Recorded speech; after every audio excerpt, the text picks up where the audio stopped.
l'enjeu, c'est à la fois un risque et une opportunité. Le risque, je l'ai dit pendant la table ronde, en effet, c'est que vous vous retrouviez complètement broyé par les machines que sont Alexa, ces tunnels, ces boîtes noires, ou bien Google Home, dans le sens où vous allez plutôt avoir le réflexe de commander un produit sous la forme d'un générique, voilà, d'un nom de catégorie, ça on le voit déjà, et finalement vous oubliez complètement tous les attributs de la marque. Il n'y a plus de packaging, il n'y a plus de logo, il n'y a plus de couleurs, il n'y a plus tout ce qui fait l'attribut d'une marque, donc qui résonne dans notre mentalement, dans notre cerveau. C'est une opportunité parce que c'est surtout, on parle de produits qui sont des produits de commodité. Quand on est sur des services comme le monde du voyage, ça devient une réelle opportunité que d'apporter des services à forte valeur ajoutée dans une dimension de simplicité où finalement mon seul effort, c'est de poser une question et d'avoir un retour le plus pertinent et le plus efficace dans la réponse.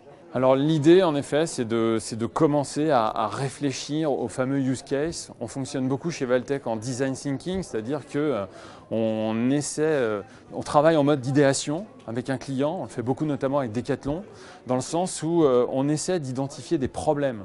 Voilà, des problèmes dans la relation client et à partir de ça, notre rôle d'expert, c'est de savoir quelles sont les solutions. En un mot, qu'est-ce que l'assistant conversationnel pourrait apporter comme valeur ajoutée. Ensuite, bien évidemment, c'est de prototyper. On parle toujours de ces fameux protos, mais néanmoins, c'est absolument nécessaire de prototyper, donc de développer des skills aujourd'hui sur ces plateformes quand le SDK, donc le kit de développement, était ouvert, comme c'est le cas avec Google et avec Amazon, de tester auprès des utilisateurs si ça crée de la valeur ajoutée ou pas. Et quand on a testé, si on se dit que ça crée de la valeur ajoutée, de commencer à industrialiser pour, on va dire, créer une sorte de momentum sur le service. Mais les limites, on dit the sky is the limit en anglais, c'est la réalité. On peut demain, avec en plus les performances technologiques qui vont cesser de croître, on peut vraiment se dire que le champ des possibles est illimité en termes de personnalisation et de service pour des utilisateurs finaux. En réalité, on est en train de voir émerger une nouvelle plateforme.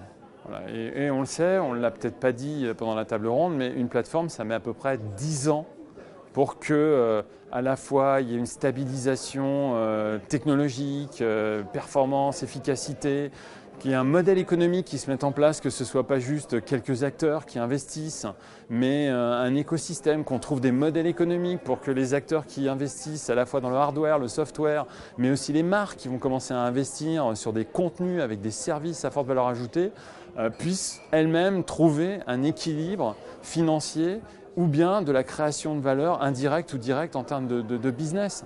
Donc c'est un écosystème qui démarre, ça va mettre beaucoup de temps.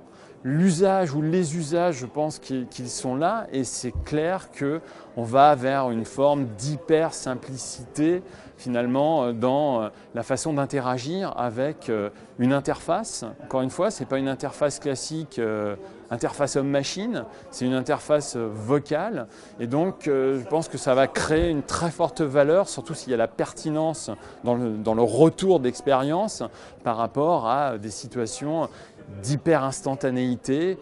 C'est beaucoup plus rapide que finalement aller demander à un ami un retour spécifique sur tel ou tel produit. On a un feedback instantané et c'est ça finalement que l'utilisateur va beaucoup apprécier dans les interfaces vocales.